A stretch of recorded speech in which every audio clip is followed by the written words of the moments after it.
Ternyata ada perbedaan antara kesaksian Ibtu Rudiana dengan hasil visum terhadap korban kasus Vina Cirebon. Perbedaan itu terkait kondisi jenazah Muhammad Rizky Rudiana alias Eki.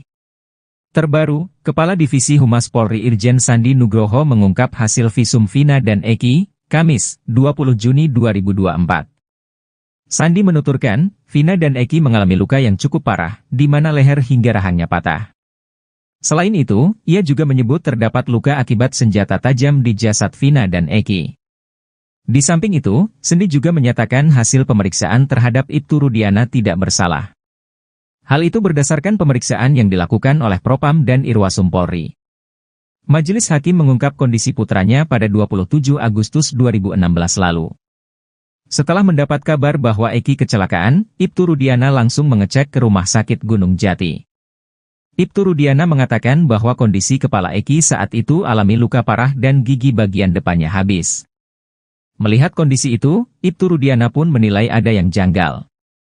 Namun meski curiga, Ibtu Rudiana nyatanya tidak melakukan otopsi terhadap jasad sang anak.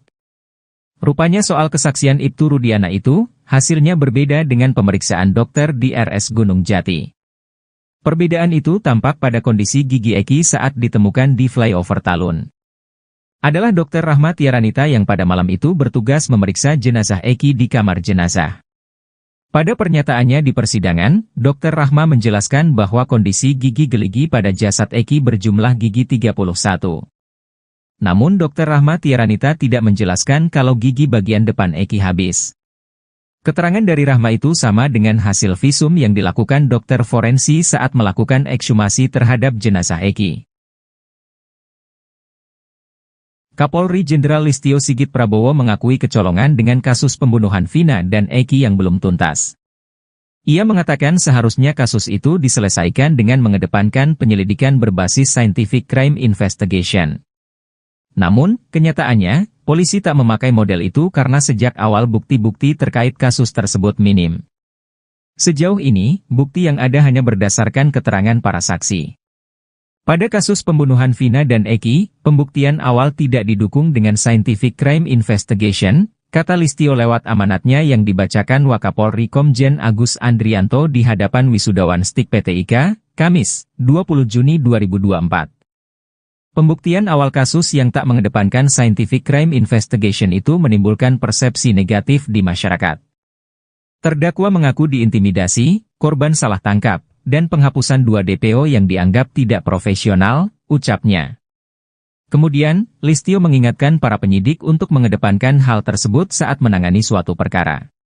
Menjadi penyidik yang profesional dan terhindar dari perbuatan menyimpang, mengedepankan scientific crime investigation, tuturnya. Listio juga mengingatkan kepada penyidik untuk melakukan penegakan hukum secara transparan serta dapat dipertanggungjawabkan melalui penyidikan berdasarkan scientific crime investigation guna mengungkap suatu perkara. Hindari pengambilan kesimpulan penanganan perkara secara terburu-buru, sebelum seluruh bukti dan fakta lengkap dikumpulkan yang tentunya melibatkan ahli pada bidangnya, terangnya. Peggy Setiawan dijerat pasal pembunuhan berencana di kasus Vina Cirebon, terancam hukum mati. Penyidik di Treskrimum Polda Jabar telah melimpahkan berkas perkara tahap 1 untuk tersangka Peggy Setiawan alias Perong ke Kejaksaan Tinggi, Kejati, Jabar. Pelimpahan berkas perkara itu dilakukan pada Kamis, 20 Juni 2024. Penyidik hanya melimpahkan 1 berkas tebal berjilid merah. Berkas tersebut diterima oleh petugas Kejati Bagian Pelayanan Terpadu 1 Pintu, PTSP. Dirkrimum Polda Jabar, Kombes Pol Surawan mengatakan, dalam berkas tersebut Peggy dijerat dengan pasal 340. Sama dengan yang dulu, pasalnya, ujar Surawan, Jumat, 21 Juni 2024. Sementara itu, saat ungkap kasus polisi menjelaskan bahwa tersangka kasus pembunuhan Vina dan Rizky alias Eki di Cirebon pada 2016 itu dijerat Undang-Undang Pasal 340 KUH Pidana Jo Pasal 55 Ayat 1, Pertama KUH Pidana dan Pasal 81 Ayat 1, URI Nomor 35 Tahun 2014 tentang perubahan atas URI Nomor 23 Tahun 2002 tentang Perlindungan Anak Jo Pasal 55 Ayat 1. Pertama KUH pidana dengan ancaman pidana mati, seumur hidup dan paling lama 20 tahun 16. Sebelumnya, Jaksa Penuntut Umum, JPU, Kejaksaan Tinggi, Kejati, Jabar, bakal melakukan penelitian selama 2 pekan, terhadap berkas perkara tahap 1 Pegi Setiawan alias Perong yang dilimpahkan Polda Jabar. Kami Kejati Jabar barusan menerima berkas tahap 1 atas nama tersangka PS. Setelah menerima berkas tersebut, Jaksa akan melakukan penelitian berkas perkara selama 14 hari sesuai KUHP, dan dalam waktu 7 hari Jaksa akan memberikan sikap terhadap berkas perkara yang dikirim tadi, ujar Kasipenkum Kejati Jabar, Nur Sri Cahyawijaya. Menurutnya, dalam perkara ini total ada 6 jaksa penuntut umum yang akan melakukan penelitian terhadap berkas Pegi Setiawan. Sesuai pemberitahuan lalu jaksa yang menangani sebanyak 6 orang. Tidak ada penambahan, jaksa yang menangani sudah sesuai, katanya. Setelah dilakukan penelitian, kata dia, jaksa penuntut umum akan menentukan sikap apakah berkas tersebut sudah lengkap atau harus dilengkapi oleh penyidik di Treskrimum Polda Jabar. Kalau pendapat jaksa peneliti bahwa belum lengkap, akan diberitahukan kepada teman-teman penyidik. Kalau lengkap kami terbitkan P21 dan kita akan menerima tersangka dan barang bukti, ucapnya.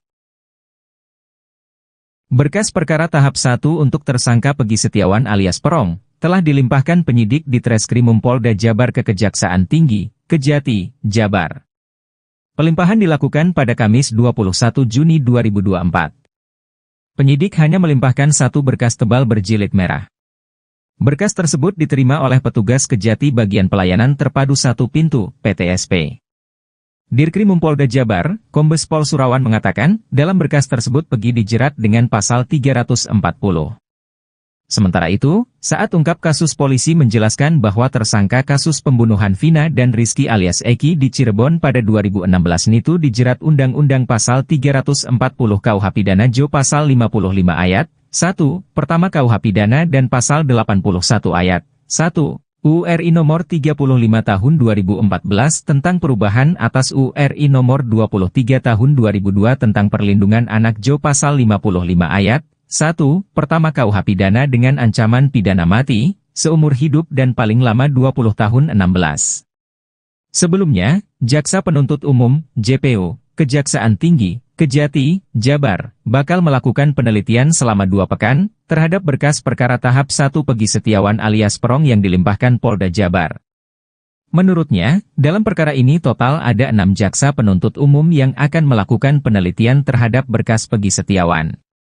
Setelah dilakukan penelitian, kata dia, jaksa penuntut umum akan menentukan sikap apakah berkas tersebut sudah lengkap atau harus dilengkapi oleh penyidik di Treskrimum Polda Jabar.